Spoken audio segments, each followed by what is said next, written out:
Hello, dear children. Hope you all are good at health. So, last chapter we discussed about what? Yeah, it's about the positive thinking. Then that leads to creativity. So, if you have positive thinking, definitely, as we all know, we can reach our aim. For that, we should have aim, right? Actually, what is meant by the aim? Each and every one of us should have aim to achieve in the life. If a person does not have any aim, then his life will be in vain. That means no, it's just life, just move on like this. No particular ambition in the life, no particular interest in the life, no specific, ambition or the something he doesn't want to attain. If a person is leading such a life, it will be fruitless, right?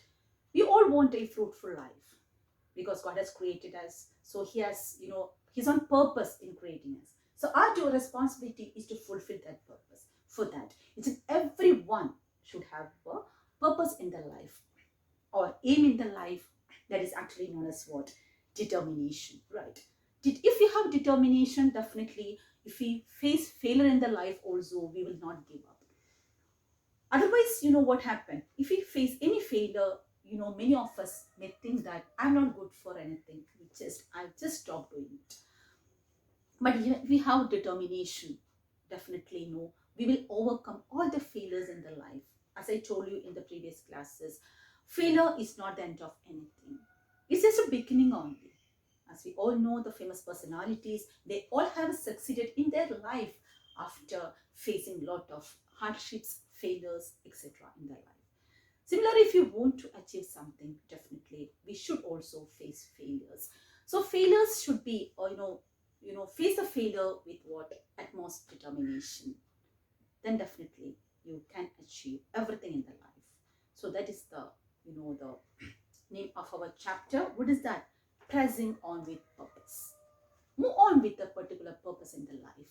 If no purpose is there, then life will be in vain, or the life will be utter failure. Okay, so in this chapter we are going to discuss about a famous personality. When I say the name, I know almost all of you know about that lady Helen Keller, and we know that she was born, after she attained nearly, I think, 19 months old. She lost her power of hearing as well as what eyesight. She was blind and deaf. So we know that it was so difficult for a girl to survive in such a. Of course, she can live, but we know that she has made a lot of speeches and she was an inspiring personality to a lot of people. So, and how it happened, she was blind and she was deaf. So if blind and deaf lady could attain all these things, was it easy, do you think? No, it is not. It was not at all easy. So with the help of her teacher and both of them together managed to achieve great or reach greater heights in their life. So this, we can move on to this her story. This is a true life story. A story about a little girl who lost her ability to see and hear after suffering a debilitating sickness when she was just 19 months old, and yet overcame these difficulties to become a world-renowned author, political activist, and lecturer later in life. Just unimaginable, right? Yes. This story is also about the patience and determination of a teacher who dared to do what seemed impossible, to teach her young boy to communicate with the world. So that time, no, now different, techniques and methods are there, different, equipments are there. But that time it happened years back. So it was so difficult for a teacher to train a child like this. But it was a greater challenge for her teacher, and but she managed to succeed in her wish to teach her child. See how. Since this little girl was not born visually challenged or hearing impaired, she was deeply frustrated by her inability to communicate as she grew up, and so become very unruly and unmanageable. We know that if a person cannot speak or cannot hear or cannot see, definitely the character of that person will not be like the normal person. So no one could manage that girl. She was rude behavior and unmanageable. Her parents succeeded in securing the services of an instructor to educate their daughter when she was 7 years old. After a near futile time of trying to get her young student to learn and understand her teaching methods, the young teacher experienced a miraculous breakthrough. Her teacher tried her level best to teach this special child, but it was in vain. She couldn't, and she was trying different methods to make her understand what she was trying to say. So suddenly a miraculous thing happened. You know what it is?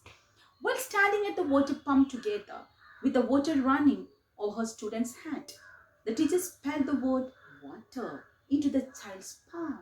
She was standing because teacher couldn't manage to make her understand because she was, deaf, and she couldn't see anything. So just teacher tried a method. While the water was falling on her palms, then she wrote the water into the child's palm. Suddenly the child understood the connection between the objects and the letters spelled out in her hand. Her curiosity was so whetted that the young child could not stop asking her teacher to spell out words for objects. So she was at utter curiosity. She could understand the term water. She could speak. She could speak, but she couldn't hear or she couldn't see.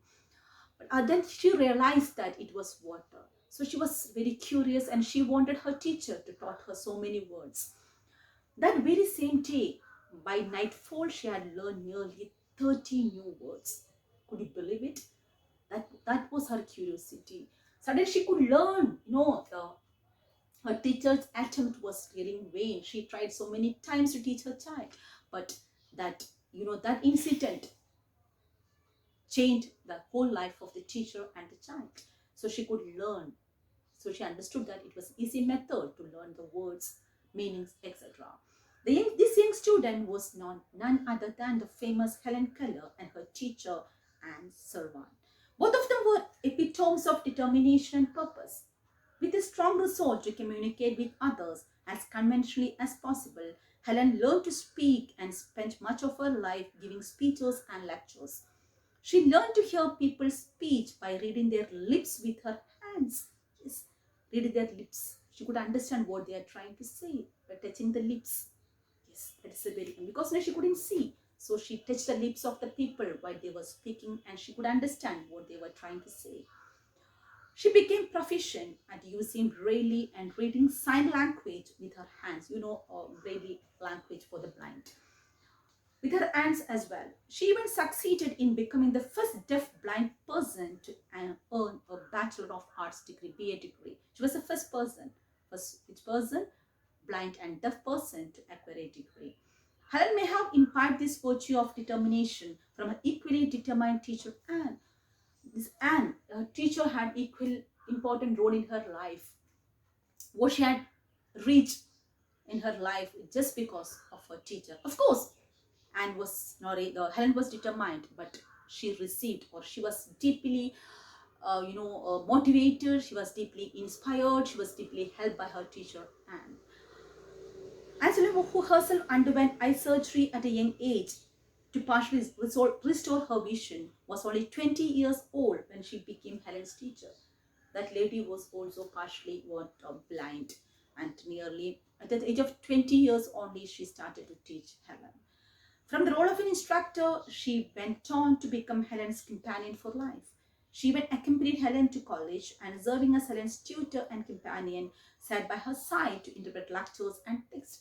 She was always with her. This teacher was always with her child, Helen, wherever she went, and whether she was attending the lectures, whether she was attending the college, wherever she had gone, this lady was also with her, helping her whole throughout her life. The remarkable thing about both Helen Keller and Anne is that in spite of all their challenges, they lived life to its fullest. Determination is a key element that sustains life. We understand that we can live life as a tiring, bold adventure as Helen Keller, or simply sit on the sidelines and watch others. It's equally very important or very simple, isn't it? Simply sit and watch what others are doing. It's a very simple task. We don't want to contribute anything. We don't want to do anything. We can just simply and watch what others are doing.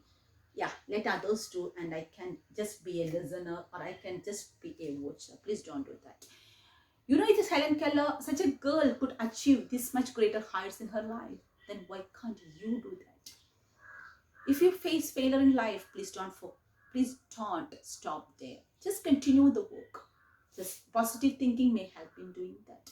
So this determination as well as positive thinking are keywords of success. Okay, children. So as a set question for you, so you can just think over it. In your opinion, who of the two, Helen Keller or Anne, was more determined or purpose driven? Whom? Is it Anne or Helen Keller? And why do you think so? That you need to think and you can just fill there. Okay, the gap is there, or the blanks are there for filling the answer. So kindly complete it. So think over it. And from, you know, that I hope the story of Helen Keller and have given at least some inspiration to you. So kindly be a positive thinker, determine. You should have determination. You should have an aim in your life to reach. Then only you can reach the greater heights. So, okay, children, until we meet in the next class, it's bye from me. Take care. Bye.